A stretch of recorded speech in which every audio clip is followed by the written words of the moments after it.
nós cremos que o nosso Deus pode trabalhar nossas vidas, porque Ele efetivamente faz isso através do Evangelho. E nesse tempo em que as pessoas estão muito preocupadas com doença física, com um nível de ansiedade lá em cima, com temores e preocupações, eu quero lembrar que nós devemos cuidar da nossa saúde emocional, da nossa saúde da alma. Porque existem doenças da alma que muitas vezes são muito mais perigosas do que as doenças físicas. E essas doenças da alma podem, inclusive, gerar doenças físicas. Não é porque estamos vivendo uma pandemia de coronavírus que Deus deixou de ser Deus. Nós continuamos servindo ao Deus que controla todas as coisas. E nós vamos analisar nesta manhã, ou no momento que você estiver assistindo esse vídeo, ou ouvindo apenas por áudio, que existem doenças na alma. E essas doenças, elas devem ser evitadas, curadas e cicatrizadas. Algumas doenças da alma produzem alguns sintomas.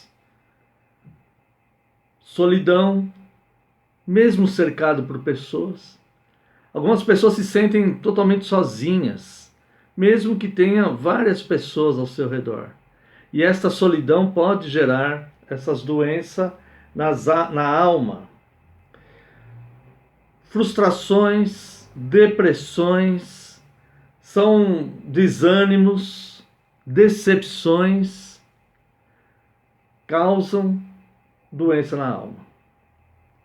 Essas doenças são causadas pelas circunstâncias da dinâmica da vida, diversas circunstâncias na dinâmica da vida, mas principalmente quando nós armazenamos ou até mesmo alimentamos sentimentos como mágoas, rancores, ódios, vingança, sentimentos assim. Por isso é necessário que exista uma cura para que nós não soframos dessas doenças da alma. Antes de falar exatamente sobre essas doenças da alma, nós poderemos pensar, e isso me ocorreu agora, que existe uma prevenção para que nós não tenhamos essas doenças. Está lá em Filipenses capítulo 4, eu creio que a partir do verso 8. Finalmente, irmãos, é Filipenses 4:8. Finalmente, irmãos, tudo que é verdadeiro, tudo que é respeitável, tudo que é justo, tudo que é puro, tudo que é amável, tudo que é de boa fama, se alguma virtude há e se algum louvor existe, seja isso que ocupe o vosso pensamento. A prevenção à doença da alma é a nossa saúde mental, ou seja, é o que alimentamos nas nossas mentes. O que alimentamos na nossa mente é o que certamente faremos um dia. E o que alimentamos na nossa mente pode muitas vezes fazermos um terrorismo em nós mesmos. Porque cada indivíduo ele é um universo. E muitas vezes nós criamos na nossa mente hipóteses, suspeitas, sugestões de situações que não estão acontecendo de fato lá fora. Desconfianças e tantas outras coisas. E isso vai prejudicando a nossa mente. E se nós alimentarmos esses maus pensamentos, tanto nós poderemos dar início a gerar o pecado que cometeremos mais tarde, como também nós podemos nos contaminar, passarmos por frustrações, decepções, que na verdade não há um motivo para que isso aconteça. São situações que são hipoteticamente criadas na nossa mente e nós começamos a aceitá-las como verdade absoluta. Quando fantasiamos algo que de fato não está acontecendo. Tudo isso pode gerar doença nas nossas mentes e doença na nossa alma. Então nós vemos aqui que o que causa doença na alma são diversas circunstâncias da dinâmica da vida, situações pelas quais passamos ou coisas que imaginamos que esteja acontecendo e que de alguma maneira possa ter um reflexo negativo em nós. E essas situações, então, elas causam doenças na nossa alma, principalmente se nós não estamos atentos a fazer a prevenção, que é alimentarmos bons pensamentos e vivermos de boa fé, com otimismo, com bom ânimo, de bom coração. Muitas vezes as circunstâncias e a dinâmica da vida nos arremete a situações que nós alimentamos sentimentos perversos. Não só para com relação ao outro, mas para com relação a nós mesmos. E isso pode nos causar sérias doenças na alma. Qual é a cura? A cura para a doença da alma, em primeira instância, é o perdão. Aqui no Evangelho de Mateus, capítulo 18, a partir do verso 23, o Senhor Jesus nos dá um ensinamento. É a parábola do credor incompassivo. É Mateus 18, 23. Por isso o reino dos céus é semelhante a um rei que resolveu ajustar contas com os seus servos. E passando a fazê-lo, trouxeram-lhe um que lhe devia 10.000 talentos. Não tendo ele, porém, com que pagar, ordenou o Senhor que fosse vendido ele, a mulher, os filhos e tudo quanto possuía para que a dívida fosse paga. Então o servo, prostrando-se reverente, rogou: sê paciente comigo e tudo te pagarei. E o senhor daquele servo, compadecendo-se, mandou-o embora e perdoou-lhe a dívida.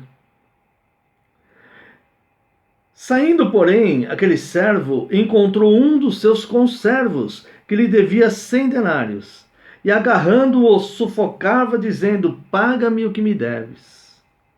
Então o seu conservo, caindo-lhe aos pés, lhe implorava: sê paciente comigo e te pagarei. Ele, entretanto, não quis. Antes, indo-se, o lançou na prisão até que saudasse a dívida. Vendo os seus companheiros o que se havia passado, entristeceram-se muito e foram relatar ao seu senhor tudo o que acontecera. Então o seu senhor, chamando-o, lhe disse: servo malvado, perdoei-te aquela dívida toda, porque me suplicaste. Não devias tu igualmente compadecer-te do teu conservo, como também eu me compadeci de ti? E indignando-se, o seu senhor o entregou aos verdugos, até que lhe pagasse toda a dívida. Assim também meu Pai Celeste vos fará, se do íntimo não perdoardes a cada um a seu irmão.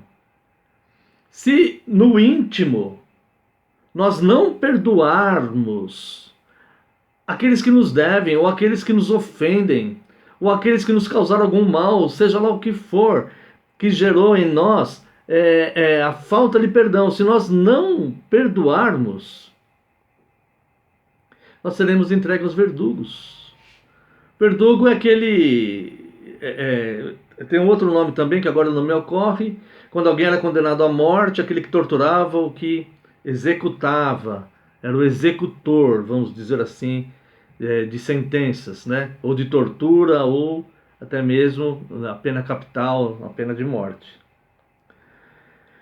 Então, irmãos, o perdão, o Senhor Jesus nos disse que nós devemos perdoar não 7 vezes, mas 7 vezes 7, ou seja, quantas vezes forem necessárias. Porque o perdão, ele é necessário para curar a nossa alma. Se nós não perdoarmos alguém, seja pelo motivo que for, essa falta de perdão estará corroendo a nossa alma, como um câncer de fato, gerando mágoas, rancores, ódio, ira, até mesmo sentimentos vingativos. Então o perdão, ele cura nossa alma, porque ele nos torna leves. Alguém já disse certa vez que não perdoar alguém é algo como tomar um copo de veneno achando que é o outro que vai morrer. E na verdade somos nós mesmos os maiores prejudicados pela falta de perdão. Alguém diz, não, mas eu não consigo perdoar. O perdão, irmãos, ele não é um sentimento. O perdão, ele é uma atitude. Então nós devemos ter a atitude do perdão e perdoar aqueles que nos ofendem. Em segundo lugar, irmãos, além do perdão, é necessário para a cura das nossas almas a renúncia.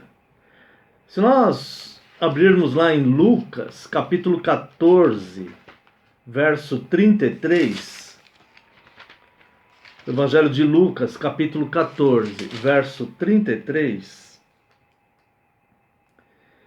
nós vemos o Senhor Jesus dando um exemplo, ensinando a abnegação. E ele diz aqui, assim pois, todo aquele que dentre vós não renuncia a tudo quanto tem, não pode ser meu discípulo. Irmãos, normalmente, quase 100% das vezes que a gente ouve alguém tratar sobre esse tema, a pessoa conduz isso para a questão material. A pessoa negar tudo quanto tem, riquezas, conforto. Eu, sinceramente, irmãos, eu não vejo isso no Evangelho. Nós teremos que negar, nós teremos que renunciar tudo que nós temos de forma material, se isso foi adquirido de forma desonesta. Ou se com isso, com essa atitude se faça necessária por algum motivo para socorrer alguém de alguma coisa. Em vez de reter mais do que eu tenho, eu posso cooperar com a vida de alguém. Na verdade, o Evangelho nos ensina a repartir. Mas aqui Jesus está dizendo para renunciar a tudo quanto tem. Ora, nós temos mágoas, irmãos, que precisam ser renunciadas. Porque essas mágoas, elas criarão uma barreira entre nós e a boa fé, entre nós e o bom ânimo. Nós temos rancores. Alguns de nós estão enraizados de ódio. Essas coisas precisam ser renunciadas. Todas essas coisas nós tomamos posse ao longo da vida e elas fazem parte de cada um de nós. Se nós não as determos, se nós não dermos um fim nelas, esses sentimentos perversos, eles vão se alimentando e se multiplicando e se tornando tão grandes que eles vão transformar o nosso caráter totalmente de forma oposta ao que o Evangelho propõe.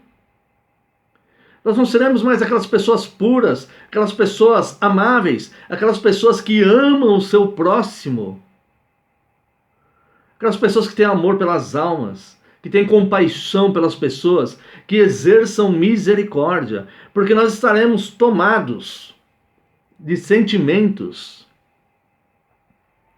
que não são os sentimentos que nós devemos alimentar. Por isso é necessário renunciarmos toda esta carga que nós obtivemos ao longo da vida por diversos motivos, intencionalmente ou não intencionalmente. Nós precisamos nos desfazer deste peso, porque ele é pedra de tropeço. Então, aqui, todo aquele que dentre nós não renuncia a tudo quanto tem, não pode ser meu discípulo. De nada vai adiantar eu renunciar a bens materiais, algo que me traga algum conforto, se eu insisto em alimentar mágoa, rancor, ódio, agir com maledicência com relação ao meu próximo, não ser misericordioso e tudo mais. Então, quando o Senhor Jesus ensina a renunciar tudo quanto tem, em primeiro lugar, nós devemos renunciar tudo aquilo que é mal que está dentro de nós. O próprio Senhor Jesus, ele nos ensinou que é do coração do homem é que procede os maus desígnios. Homicídios, furtos, adultérios, maledicência, falso testemunho, todas estas coisas, elas procedem, todos esses maus desígnios, todos esses maus propósitos, toda essa má intenção, todo esse dolo, ele está dentro do coração do homem e ele tem que ser renunciado. Então nós precisamos primeiro, para curar a nossa alma, perdoar. Nós temos que perdoar, e perdão é uma atitude, e nós devemos ter a atitude de sermos perdoadores, e não alimentar mágoas e rancores de ninguém. A segunda questão é que nós devemos renunciar tudo que habita a nossa mente, o nosso coração, mas tudo aquilo que é mal, e deixarmos o campo fértil para que o Evangelho nos hidrate, nos alimente, nos purifique de dentro para fora. É por isso que os mandamentos de Jesus não são penosos, porque o Evangelho ele nos limpa de dentro para fora, até o ponto em que nós voluntariamente queremos seguir por amor e paixão os ensinos de Cristo. Além da cura que vem do perdão e da renúncia, nós devemos passar pelo processo de cicatrização. E o que cicatriza a nossa alma, nós podemos encontrar na primeira carta de Pedro, 1 Pedro, capítulo 1, verso 22. 1 Pedro, capítulo 1, verso 22. Tendo purificado a vossa alma pela vossa obediência à verdade, tendo em vista o amor fraternal não fingido, amai-vos de coração uns aos outros ardentemente. O perdão e a renúncia às coisas ruins que habitam em nós, elas curam a nossa alma. Agora, o que cicatriza a alma é a obediência à verdade. Tendo purificado a vossa alma pela vossa obediência à verdade, tendo em vista o amor fraternal não fingido, amai-vos de coração uns aos outros ardentemente. O que cicatriza a nossa alma é a nossa obediência à verdade. Nossas almas ficam expostas a agressões se a sofremos ou se a praticamos. Por isso nós devemos cuidar de não armazenarmos rancores, ódios, mágoas e tudo aquilo que já foi dito aqui. Nós devemos perdoar todos aqueles que nos ofendem. Nós devemos renunciar a todo sentimento perverso que tenta nos dominar, que insiste em querer nos dominar. E nós devemos nos submetermos totalmente à verdade, a nossa obediência à verdade.